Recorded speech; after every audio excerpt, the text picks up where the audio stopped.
On the Couch with Koel.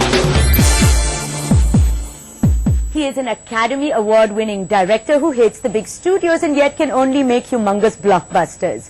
James Cameron seamlessly fuses the future of technology with the history of spirituality.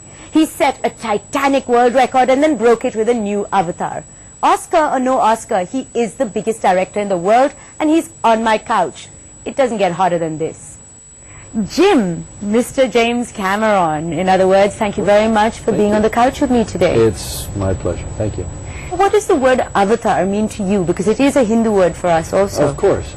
And of course we don't even pronounce it correctly in the West. How do you pronounce it? Well, I pronounce it avatar like everybody else does, but I believe it's pronounced more like avatar. Avatar, yeah. Yeah, okay. And you know, I mean, I understand the sort of the traditional roots of the word, which is that it's the descent or the incarnation of a divine being in the flesh. And of course that was the significance in the film, even though the characters are not divine beings, of course, but the idea that they take flesh in another body. And you know, avatar is a term that's now widely in use, as we all know, in cyberspace, Second Life, and things like that.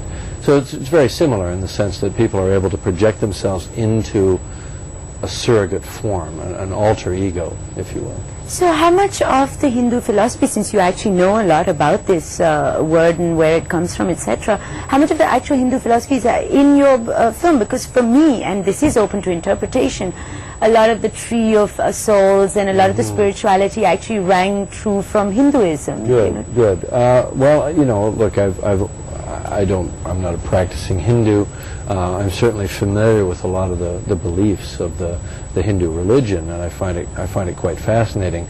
I tried to make a film that would touch people's spirituality across a broad spectrum. It wasn't specifically trying to say something to Christians or specifically to Jews or specifically to Hindus, but I think we all have this kind of collective unconscious where we go maybe in our dreams or in our spiritual life, and I think that's where the film really sort of connects across cultural boundaries.